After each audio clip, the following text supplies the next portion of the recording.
Let's go, baby. Let's go, baby. How's everybody doing? Excellent. Everybody here's looking fantastic, right? Who's ready to go to Cancun?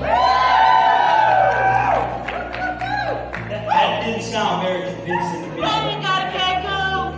Who's going to Cancun? I'm still not convinced. We need to let everybody in the United States know that you're going to Cancun. Who's going to Cancun?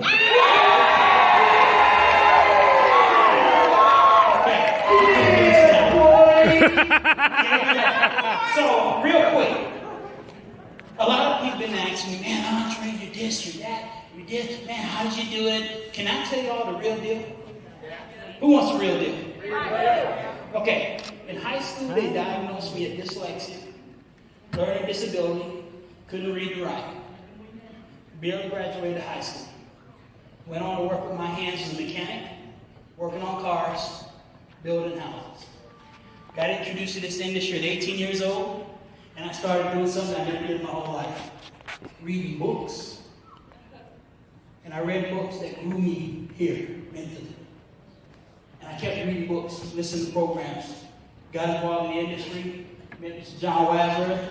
Many years ago, we were able to build a massive organization. I retired at 28, became one of the youngest $1 million earners, lived a successful life for a long time. But here's the real deal.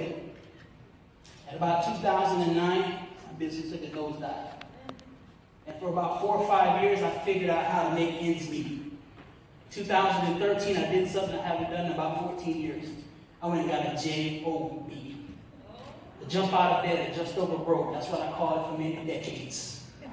And I was back in the mechanic shop working on engines, changing oils, doing brakes, putting tires on, because I had to feed my family. And here I am like, hey, man, I was a big entrepreneur, man, I'm a networker, I'm making all this money before. That was the most humbling stage of my life, ever. Running to the top when you're broke is easy. But when you make some money before, and you go down low, and you look at yourself in the mirror, and you tell your own self, man, you're sorry. You ain't worth much at all. How can you look at kids in the face and tell them, be what they can be? And you look at yourself at nighttime, that's what you think about yourself. And that's the conversation you're having with yourself. You're here working on cars, changing oils, and you're like, man, how did I get back to this spot? And nobody sees you crying. Only your wife. The kids don't see you. The people around you don't see you. And you hurt on the inside like you never hurt before. And a friend of mine, we were talking on the phone, and he said, yeah, I want to check out what John's doing. John's doing nothing. He is doing. He's bereaved.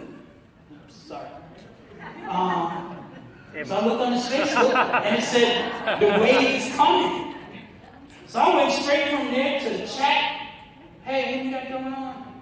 He didn't respond there quick enough for me. So I went straight to the cell phone, and I texted him, hey, how are you doing?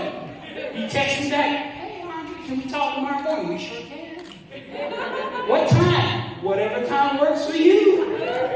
He didn't know. I was just in the shop. He said 9. I said, that works perfect. I'll walk right out of the shop. 9 o'clock. Hey, how you doing? Stayed out in the parking lot, talked to him for 30 minutes. I didn't have to sit around, ponder, meditate, ask the why. All I hit the ground running. No website, no product, no comp plan, none of that. Because I knew this was the way for my family. And if you're sitting in here today, I don't care if you're a Zen Zero, you just got started today.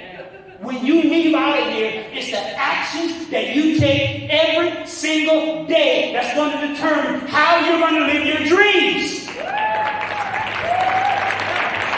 You might look in the mirror, you might say to yourself, I don't have what it takes.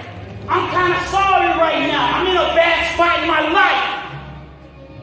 But when you get up in the morning, you strap your shoes on, you hit the ground running, and you don't stop. And you get up the next morning, and you do it again. You do it again the next morning, the next week, the next month, the next year, and you do it until